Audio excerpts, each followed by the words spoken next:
I have not made an update in a while, so I'll do a quick walking tour of how my plants are faring. Here in the Piedmont of North Carolina, we're starting to experience some chilly nights, but no hard freezes yet. These two potted plants are my G1 seedlings, and this is where they've been all summer long. And so far, I don't know too much about their frost tolerance, but I should learn pretty soon. This large tree I've had for a few years, and I'm getting some bark on the bottom of it now. I'll need to trim this a bit if I'm going to take it in the house during the winter. I think this has some ability to withstand cold.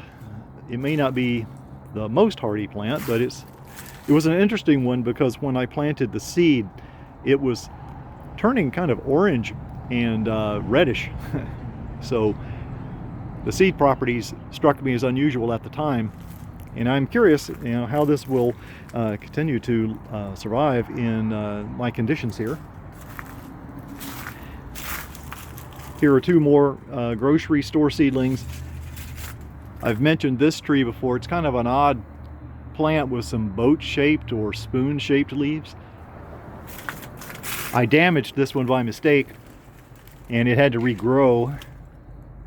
But now it's getting to be reasonably large, and I'm getting some bark at the base, so I think another winter indoors, and then maybe I'll do some cold trials with it next year. Here is my Stewart, and this is a funny tree. It grew out these branches way out to the side, kind of like wings. This one was damaged by frost. I think there was about a 23-degree night, and I almost lost this tree. I only had about 3 inches of true, budwood, and it regrew. Just needed patience and a little bit of luck, so I still have it. This little tree has something of a story. This is one of my Lila seeds, and it initially didn't respond well to sunlight. I had to keep it in a shady area of the house for a long time, and then a few months ago I took it outside and put it in this part sun area, and it's capable of handling that. So it may have kind of an extra dose of dwarfing genetics to it. Another curiosity to keep growing. Here is my bacon, and I've been pretty happy with this bacon. It became even more compact during the course of this summer and sprouted out on all the branches. It's starting to look more mature, so I'm gonna take care of it. Maybe I can get some fruit next year. Over here I have a rootstock tree. I really don't know anything about the properties of this. Maybe I can learn some grafting, or if it actually makes fruit someday, I'll find out something about it. Over here I put all the other plants together in a cluster.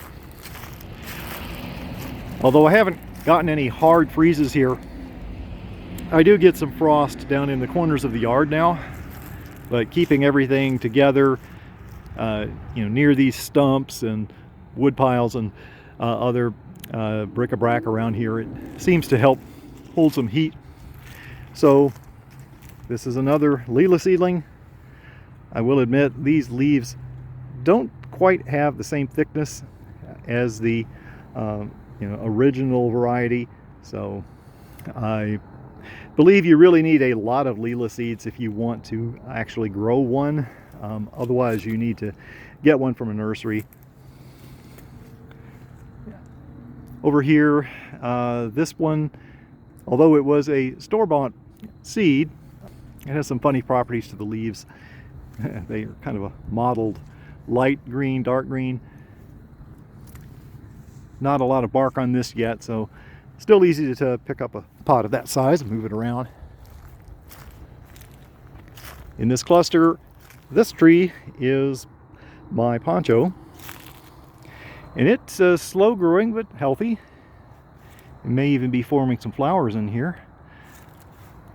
I initially was talking about planting this, but I just got busy with other things this autumn, other necessary errands, so it'll stay in a pot through the winter, and hopefully I'll get it planted next spring.